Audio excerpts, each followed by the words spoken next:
Bryce Harper's been at first base a lot lately, and I'm not just talking about smooching his wife. On November 23rd of last year, Bryce Harper underwent Tommy John surgery, a surgery that is much more common for pitchers, where the typical recovery time is between 12 and 18 months. Yet, in early May of this year, just 160 days after the surgery, a little over 5 months, Bryce Harper rejoined the Phillies as their designated hitter. According to the Tommy John tracker provided by @MLB Player Analysis, this is the shortest recorded recovery for a Tommy John surgery by a professional baseball player ever. The act of swinging the bat alone doesn't put much stress on that elbow ligament. It explains why Harper's been able to return so quickly as a designated hitter. Shohei Ohtani did the same thing, underwent Tommy John surgery after the 2018 season, only to return in May 2019, and he'll honestly hope to do the same in 2024 as a hitter before he returns as a pitcher in 2025. So the main thing that's affected is the ability to throw the baseball, which does affect Harper. He is normally a right fielder with a big arm. Back in 2021, he finished 24th out of 155 outfielders in terms of overall throwing velocity. Right field in particular requires a serious cannon for an arm, ideally, because you have to be able to do things like, for example, stop the runner from going first to third on a single. Are there some outfield throws you ever just think about? You ever think about some throws? I actually have 4. The first one is this Roberto Clemente throw from Game 6 of the 1971 World Series. No out recorded on the play or anything. It's just crazy. This one from Mookie Betts back in the 2018 ALCS. I just think the spin, the throw, the accuracy to gun down Tony Kemp, it's just an insane overall play. The throw is only just part of it. Then, of course, there's the Ramon Laureano throw. You know the one. You've probably seen it before. It's just a complete joke. And finally, the one I think about in terms of Bryce Harper comes back from his days with the Nationals. This was actually Dansby Swanson's first career home run. It was inside the Parker thanks to a misplay by Trey Turner in center field, but Harper just casually picks the ball up and just guns a strike straight to home plate, unfortunately a little late to get Swanson. Now, even before Bryce Harper's UCL snapped like a guitar string, the joke with the Phillies, the last couple years at least, has been that this is a team composed of designated hitters. No defense, just homers and vibes. But because Harper had been hogging that DH spot back in 2023, as well as in the second half of 2022, it meant that certain players, Kyle Schwarber, were gonna have to play the field if they wanted to get into the lineup. I'm going to be very precise with my language here when I say Kyle Schwarber is the worst defender in Major League Baseball, asterisk, who is actually consistently asked to defend. Right now, you're watching some of the easiest plays he hasn't made over the past couple years, according to StatCast catch probability. A couple of them are even as high as 99% catch probability, which only accounts for the 1%, which just so happens to be Kyle Schwarber. I know that sounds like I'm picking on him. I know that sounds like I'm being mean, but I'm actually quite sympathetic to the situation. Kyle Schwarber is a designated hitter at heart who has had to play the outfield 240 times over the past couple seasons for the Phillies because of Bryce Harper's injuries mainly.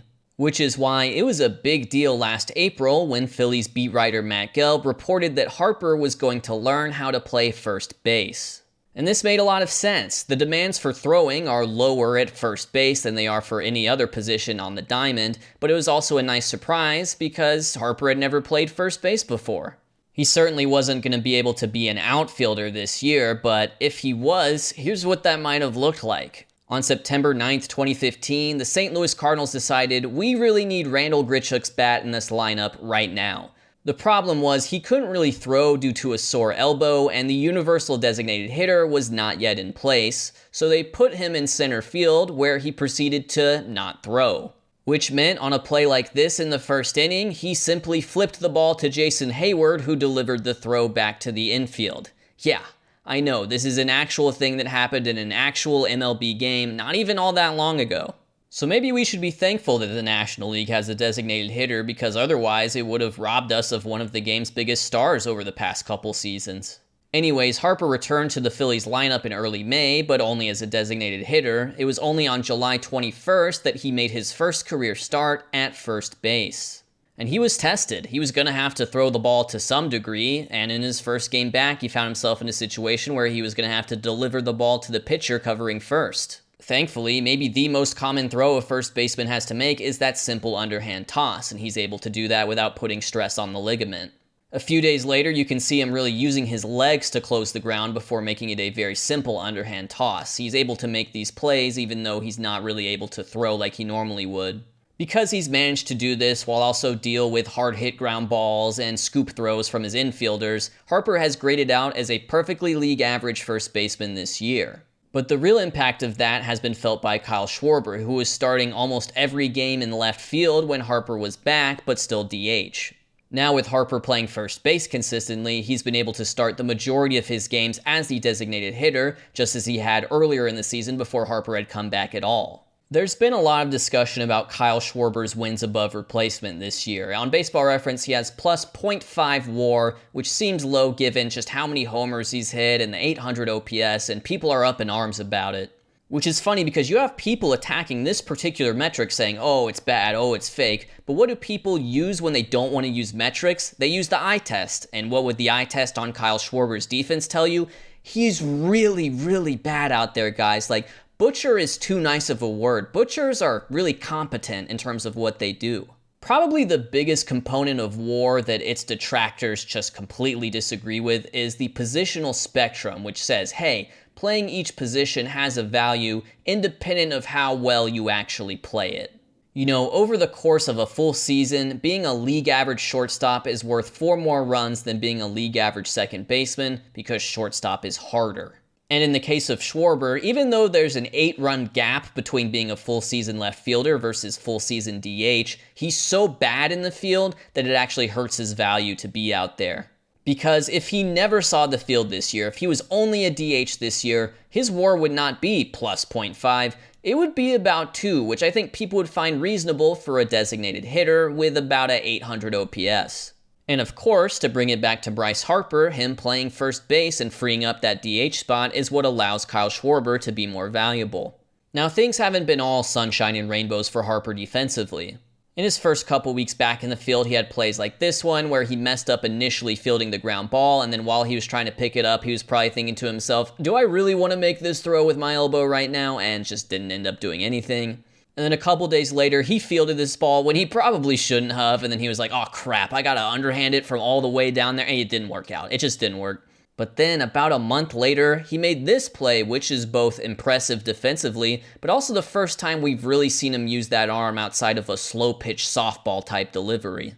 Not a ton of zip on this throw, but he threw it 90 feet accurately, kind of sidearmed it. It was a good sign for sure. Ever since Harper started playing first base, we've seen a lot of lineups with Kyle Schwarber at DH, which freed up a spot in the outfield, and the Phillies have chosen to address this by moving Brandon Marsh from center over to left and bringing in a rookie, Johan Rojas. That's a pretty serious makeover defensively. You lose Kyle Schwarber in the outfield and you gain Johan Rojas, a rookie with plus 5 outs above average in 57 games, primarily in center field. You want to know what the Phillies' record is in those 57 games? They're 38-19 in games when Johan Rojas appears in any capacity. The way I see it, in terms of trying to quantify value with stats like WAR, there's really 2 perspectives you can take here. The first perspective is that the defensive spectrum and positional adjustment are working just as intended. I mean, there's a big value difference between being a DH and first baseman, and with Harper making that transition, it has created a ripple effect across the entire Phillies roster construction. It's particularly helped out guys like Kyle Schwarber and Johan Rojas. The second perspective is that the defensive spectrum and positional adjustment aren't working at all because Harper isn't getting the credit he deserves. According to the spectrum, a league average first baseman is still a negative defender in terms of overall value because it's one of the easier positions to play on the diamond. Here's the thing. Kyle Schwarber being the DH instead of an outfielder makes Kyle Schwarber's numbers better, and Johan Rojas being an outfielder instead of on the bench or in AAA makes Johan Rojas' numbers better, and that overall makes the team better, but it doesn't make Bryce Harper's numbers better on a personal level, even though him playing first base is what caused this in the first place. So from that perspective, it's a really selfless, team-first thing that Bryce Harper has done, rushing back from surgery, learning a new position on the fly while he's at it. It's been a big deal for this Phillies team in particular. Though I should point out that taking those risks is a lot easier to do when you've already signed the monster contract and all the money's guaranteed, and your only real priority is finding a way to win a World Series. And hey, he's helping with the bat as well. Ever since Bryce Harper started playing first base, he has a .297 batting average, .416 on base percentage, and .598 slugging.